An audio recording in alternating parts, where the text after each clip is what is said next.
வணக்கம் நண்பர்களே, இது உங்கள் ரஸ்லிங் கிங் தமிழ். நான் உங்கள் ரகுமான். தி அண்டர்டேக்கர் பார்த்தீங்கன்னா பிக் பாஸ் ஷோக்கு வர போகிறாராம். இதை தவிர்த்து பார்த்தீங்கன்னா கிளாசின் பேரஸில் அடுத்த மேட்ச் கன்ஃபார்ம் ஆக போகுது. அண்ட் மோர் அப்டேட்ஸை பற்றி தான் இன்றைக்கி வீடியோ பார்க்க போகிறோம். மறக்காமல் சேனலுக்கு ஃபஸ்ட் டைம் வந்துருக்கோங்க, சப்ஸ்கிரைப் பண்ணிக்கோங்க. பெல் ஐக்கானை கிளிக் பண்ண மூலிமா தினமும் போகிற ரஸ்லிங் செய்யலை தமிழில் தெரிஞ்சுக்கோங்க. நீங்கள் எல்லாருமே இந்த வாரம் ஃப்ரைடே நியூஸ் மட்டும் பார்த்துருப்பீங்க. அதில் லோகன் பால் வந்து ஜான்சனுக்கு ஒரு சூப்பர்மேன் பஞ்சை குத்திருப்பார். அந்த பஞ்சுக்கு பேர் என்னப்பா, சூப்பர் பஞ்சு தானே. சரி, அந்த பஞ்ச் பண்ணும்போது டபிள்யூபிள்யூ பார்த்தீங்கன்னா ஆக்சுவலி நம்ம டிவியில் பார்த்தோம்ல, சீனாவை லோகன் பால் அட்டாக் பண்ணும்போது ஒழுங்காக அடி பார்த்தீங்கன்னா விழலை. அதை வந்து டபிள்யூபிள்யூயும் பார்த்தீங்கன்னா நெட்ஃப்ளிக்ஸ் லீக்கில் கொடுத்துட்டாங்க. நெட்ஃப்ளிக்ஸ் வந்து லைவாக டெலிகாஸ்ட் பண்ணுறதுனால அதை மக்கள் மத்தியில் காட்டிட்டாங்க. ஸோ இது எல்லாருமே பார்த்துட்டாங்க.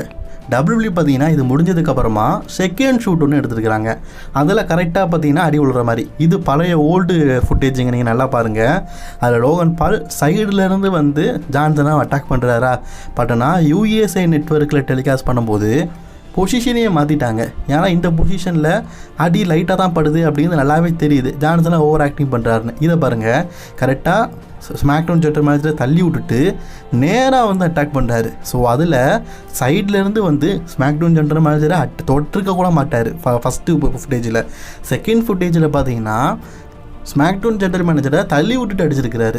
அதை யூஎஸ்ஏ நெட்வொர்க்கிட்டையும் இதை நெட்ஃப்ளிக்ஸ்லேயும் டெலிகாஸ்ட் பண்ணியிருக்கிறாங்க.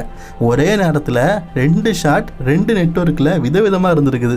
பார்த்தீங்களா, டபிள்யூபிள்யூ இதை யாருமே கண்டுக்க மாட்டாங்க அப்படின்னு நினச்சிருக்காங்க போல இருக்குது.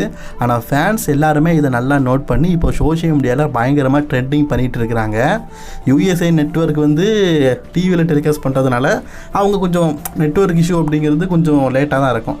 பட் ஆனால் நெட்ஃப்ளிக்ஸ் அப்படிங்கிறது கட் அண்ட் டைம் லைவாக இருக்கிறதுனால அந்த ஃபுட்டேஜை அவங்க இப்போது மாற்ற முடியாமல் இருக்கிறாங்க. என்ன பண்ண, ஒன்றும் பண்ண முடியாது. அதுக்கப்புறமா ப்ராக் லெஸ்னரை பற்றி தான் நம்ம பார்க்க போகிறோம். ஸோ மக்கள் எல்லாருமே பார்த்திங்கன்னா கிளாசின் பேரிஸ்லேயே ப்ராக் லெஸ்னருக்கும் ஜான்சனாக்கும் மேட்ச் நடக்கும் அப்படின்னு எதிர்பார்த்தாங்க. ஆனால் டபிள்யூபிள்யூ பார்த்தீங்கன்னா இப்போதைக்கு இதை நடத்தலை. அதுக்கு பதிலாக லோகன் பாலுக்கும் ஜான்சனாக்கும் தான் நடத்துகிறாங்க. இப்போதைக்கு நமக்கு கிடச்சிருக்கிற செய்தியின்படி டபிள்யூபிள்யூ பார்த்தீங்கன்னா ப்ராக் லெஸ்னரை அன்னதர் டைம் ஒரு சர்ப்ரைஸ் ரிட்டனாக கிளாசின் பேரிஸில் கொண்டு வர போகிறாங்களாம். இது நமக்கு புதுசாக கிடச்சிருக்கிற செய்தி. ஆக்சுவலி பாரிஸ் மக்கள் எல்லாருமே பார்த்தீங்கன்னா கொடுத்து வச்சவங்க. ஏன்னா ரோமன் ரெயின்ஸ் இருக்கிறாரு, ஜான்சனா இருக்கிறாரு, இப்போது இதில் ப்ராக் லெஸ்னரும் வரப்போகிறாரு அப்படிங்கிற ஒரு மிகப்பெரிய அப்டேட் கிடச்சிருக்குது. ப்ராக் லெஸ்னருடைய ரிட்டனை வச்சு இதுக்கப்புறமா ஜான்சனாக்கும் ப்ராக் லெஸ்னருக்குமான ஸ்டோரியை டெவலப் பண்ண போகிறாங்களாம். அதாவது இதுக்கப்புறம் தான் ப்ராக் லெஸ்னருக்கும் சீனாக்குமான ஸ்டோரியை வந்து டெவலப் ஆக போகுது அப்படின்னு சொல்லியிருக்கிறாங்க. கிளாசின் பேரிஸுக்கு அப்புறமா ப்ராக் லெஸ்னர் ஸ்மாக்டவுனில் அட்வர்டைஸ் செய்யப்பட்டிருக்கிறாரு. தொடர்ந்து 2 வாரம் வருவார் அப்படிங்கிற மாதிரி கூட சொல்லியிருக்கிறாங்க. அதனால் டபிள்யூபிள்யூஇ பார்த்தீங்கன்னா ஜான்சனாக்கும் ப்ராக் லெஸ்னருக்குமான ஸ்டோரியை கிளாசின் பேரிஸில் ஆரம்பிக்க போகிறாங்க. மேபி இந்த மேட்சோட இடைப்பட்ட நேரத்திலையோ அல்லது மேட்ச் முடிஞ்சதுக்கு அப்புறமாவோ ப்ராக் லெஸ்னர் மீண்டும் சர்ப்ரைஸாக ரிட்டர்ன் ஆகி ஜான்சனாவை அட்டாக் பண்ணதுக்கு சான்ஸ் இருக்குது. இதன் மூலியமாக ஜான்சனாக்கும் ப்ராக் லெஸ்னருக்குமான ஸ்டோரியை டெவலப் பண்ணி ரசல் பிளாஸா பேப்பரில் நடத்தலாம். ஆக்சுவலி இங்கே கேட்கலாம், ரசல் பிளாஸா அப்படிங்கிறது இப்போ நடக்கிற பேப்பர் தானே, இப்போ தானே கன்ஃபார்ம் பண்ணிக்கிறாங்க. ஏன் ப்ராக் லெஸ்னருக்கும் சீனாவுக்கும் அந்த பேப்பரில் நடக்குது, இதுக்கு பாரிஸ்லேயே நடத்தலாமே, இது ஒரு இன்டர்நேஷ்னல் பேப்பரில் அப்படின்னு நீங்கள் கேட்கலாம்.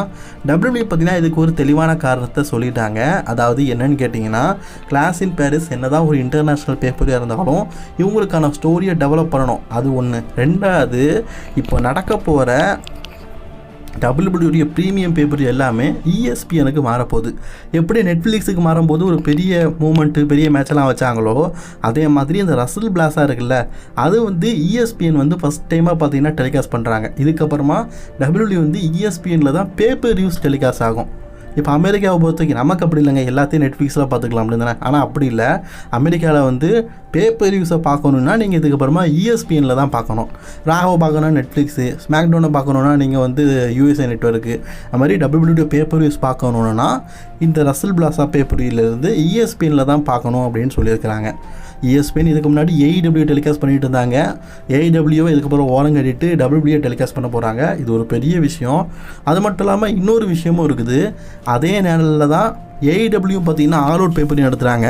ஸோ அதனால் அதுக்கு ஏற்ற மாதிரி ஒரு பெரிய மேட்சாக இருக்கணும் அப்படிங்கிறதுனாலையும் WBA பார்த்தீங்கன்னா ப்ராக் லெஸ்னர் vs சீனாவை இப்போ நடத்தாமல் ESPN கூட சேர்ந்து நடத்துகிற, அதாவது ESPNும் WBAயும் ஃபஸ்ட் டைமாக சேர்ந்து ஒரு டெலிகாஸ்டிங் ஷோ நடத்துகிற ரசல் பிளாஸால் ப்ராக் லெஸ்னருக்கும் சீனாக்கும் மேட்சை நடத்துகிறாங்களாம். நீங்கள் எல்லாருமே பிக் பாஸ் பார்ப்பீங்கன்னு நினைக்கிறேன்.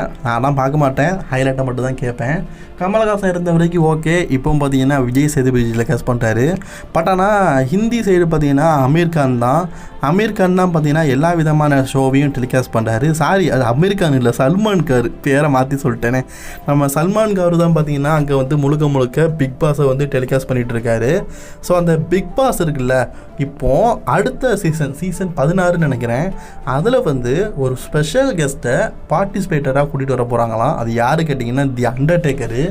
என்னப்பா சொல்கிற அப்படின்னு கேட்டிங்கன்னா, எஸ், அண்டர்டேக்கர் வந்து பிக் பாஸ் வீட்டுக்குள்ளே வரப்போகிறாரு.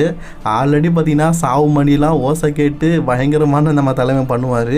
இப்போ நடக்க போகிறது பிக் பாஸ் 19ங்க. அந்த சீசனில் தான் தி அண்டர்டேக்கர் வந்து ஜாயின் பண்ண போகிறாராம். இவருக்கு ஹை கிளாஸ் சேலரி கொடுத்து கூட்டிகிட்டு வர போகிறாங்க அப்படின்னு சொல்லப்பட்டிருக்குது. ஏன்னா பிக் பாஸ் ஷோ இப்போது உலகம் முழுக்க ரொம்ப பாப்புலர் ஆகிட்டு இருக்குது. அதை இன்டர்நேஷ்னல்லையும் பெரிய லெவலில் மார்க்கெட்டிங் கொண்டு போய் பெரிய லெவலில் ஷோவை டெலிகாஸ்ட் பண்ணணும் அப்படின்னு முடிவு பண்ணியிருக்காங்க போல இருக்குது.